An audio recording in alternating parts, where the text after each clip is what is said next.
안녕하십니까. 2022년 인도 무역 장벽 현황과 대응 방안에 대해서 설명을 하게 된 코트라 뉴델리 무역관의 윤소영 관세사입니다. 우선 한국에서 인도에 수출을 하는 경우 주요 이슈가 되는 것은 높은 세금과 인도의 인증제도, 강한 보호무역주의라고 할 수 있습니다. 인도는 수입 세금의 종류가 많고 평균적으로 높은 관세율을 부과하고 있습니다. 또한 여러 가지 인증 제도를 시행하여 인증을 미획득할 경우 수출이 불가능하기 때문에 주의가 필요합니다. 여기에서 한인도 세파를 활용하면 인도의 높은 관세율에 대해서 대응할 수 있습니다. 그러나 인도는 수입 의존도를 줄이고 제조업을 육성하기 위해서 다양한 무역구제 제도와 비관세 장벽을 함께 활용하고 있습니다. 오늘은 인도 수출 시 고려해야 할 무역 장벽으로서 원산지 관리 강화, 인증 진행의 지연, 인도의 무역구제 제도 현황, 2022년 개정된 HS에 대하여 알아보도록 하겠습니다. 인도는 2020년 9월부터 원산지 관리 강화 규칙을 시행하고 있습니다. 수입자가 FTA 적용을 신청할 경우 수입신고 서류와 원산지 증명서를 제출하는 것이 일반적인데 여기에 폼 I라는 서류가 새롭게 추가된 것입니다. 폼 I는 수입자가 인도와 다른 국가 간 무역협정에 의한 양어세율을 적용하고자 하는 경우 수입신고 시 보유하고 있어야 하는 정보를 기재한 서식입니다. 규정상으로는 세관에 요청이 있을 경우 제출하면 된다고 되어 있지만 수입신고 시 처음부터 정확하고 상세한 정보를 기재하여 제출하는 것이 중요합니다. 포마의 작성 요령은 다음과 같습니다. 보시는 화면은 한글 번역본이지만 인도 정부가 발표한 해당 서식을 기준으로 모두 영문으로 작성하여야 하며 완전 생산품인 경우를 제외하고 수입 품목별 원산지 기준과 상세 내역을 기재하여야 합니다. 주의사항으로 간접 재료 적용 여부를 표시하는 부분이 있는데 한인도 세파에서는 적용되지 않는 기준이므로 아니오를 표시하여야 합니다. 또한 적용된 원산지 기준에 따라 부가가치 기준, 세번 변경 기준에 부합하는지에 대해서도 자세하게 작성할 필요가 있습니다. 원산지 증명서를 선적일 이후 5일 이내에 발급하지 못한 경우에는 소급 적용 문구를 필수로 포함하여야 하고 직접 운송 여부도 정확하게 작성하여야 합니다. 또한 이렇게 기재된 정보들은 선적 서류와 원산지 증명서상의 내용과 일치하여야 합니다. 다음으로 인도의 인증 제도에 대해서 살펴보겠습니다. 인도는 물품별 BIS, CDSCO 등 다양한 인증 제도를 시행하고 있습니다. 그중 BIS는 인도 정부의 품질 관리 기관으로 시멘트, 화학물질, 철강 제품 등에 대한 인도 표준을 정하며 인증을 부여하고 있는 주체입니다.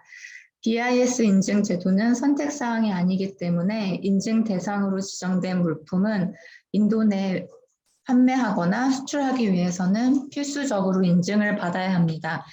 2021년 2월 기준 BIS 인증 대상은 총 459개이며 괄호 안의 숫자는 올해 새롭게 시행될 인증 대상의 수입니다.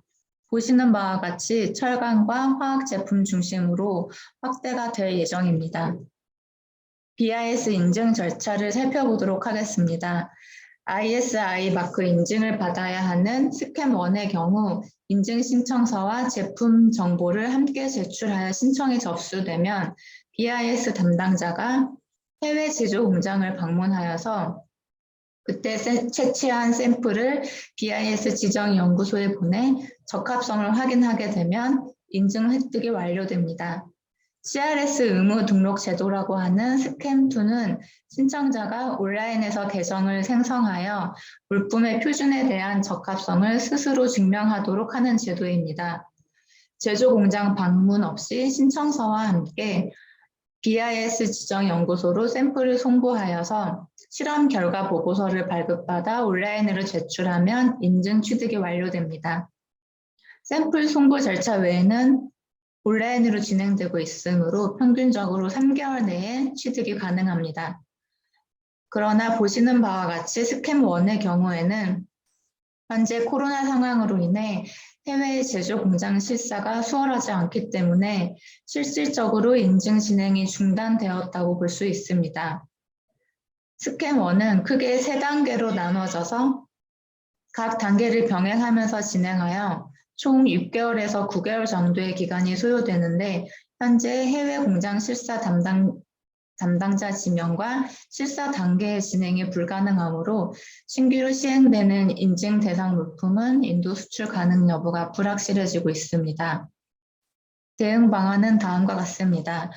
BIS는 공식 웹사이트에 시행 관련 공고를 주기적으로 업데이트하고 있는데 인증 시행 연기의 경우에는 시행 예정일로부터 얼마 남지 않은 시점에 수정하는 경우가 있으므로 해당 웹사이트에서 수시로 모니터링하는 것이 필요합니다.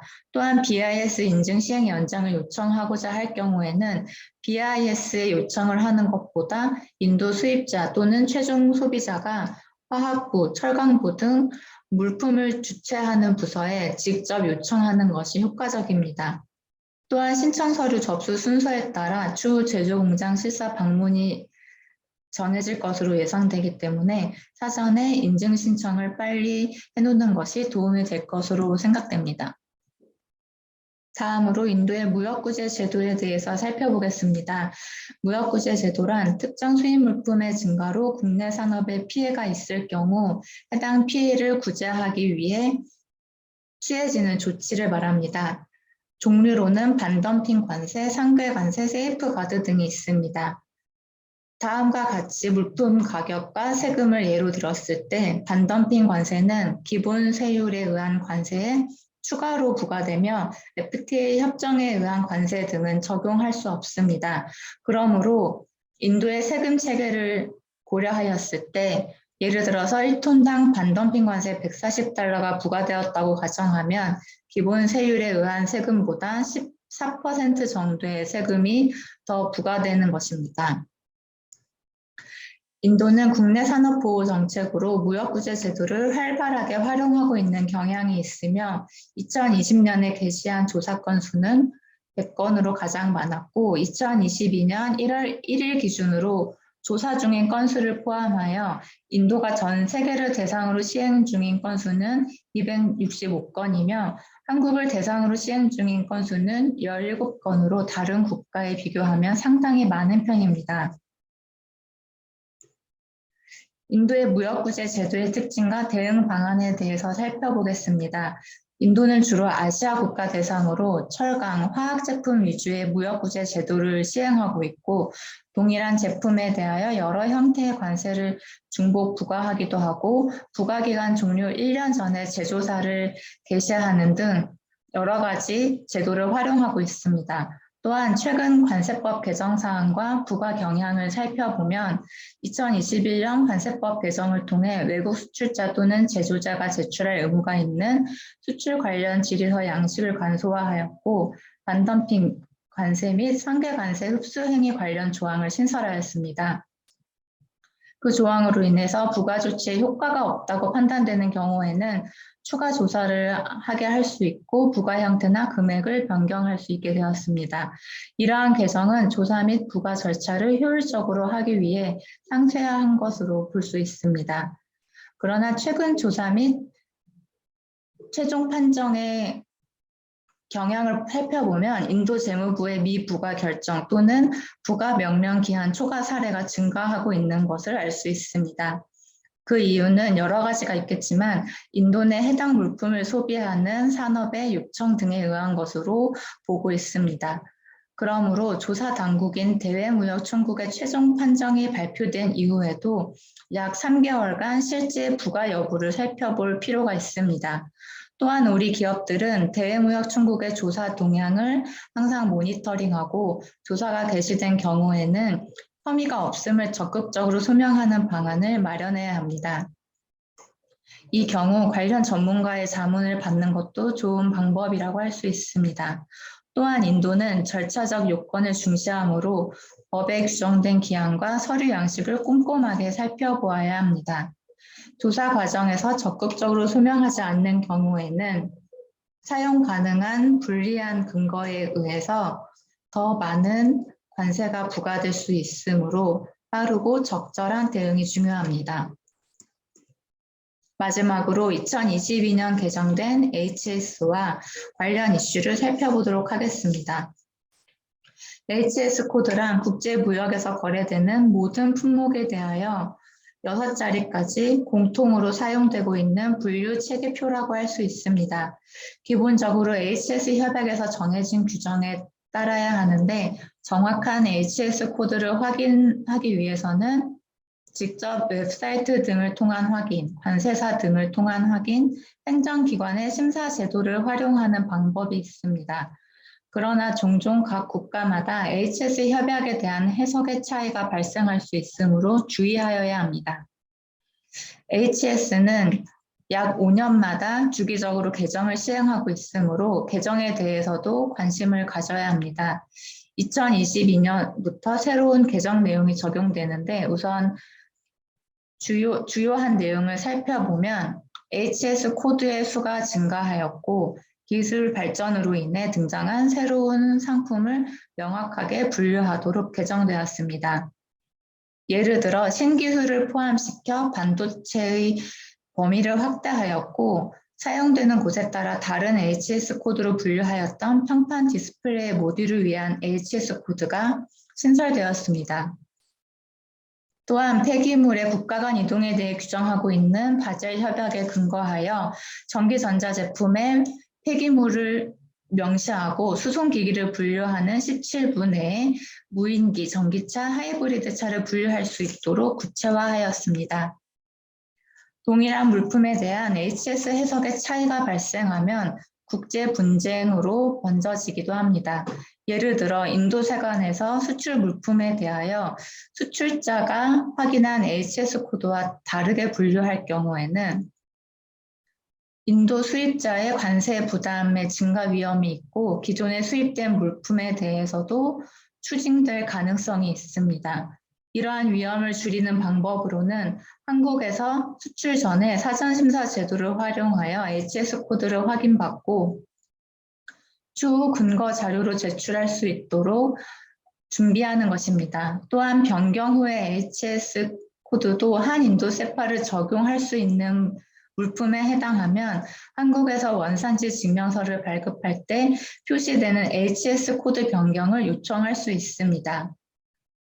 이 경우 인도세관에서 다른 HS 코드를 수입할 것을 요청하였다는 근거 자료와 변경 전후의 HS 코드에 해당하는 원산지 기준을 모두 충족한다는 자료가 필요합니다.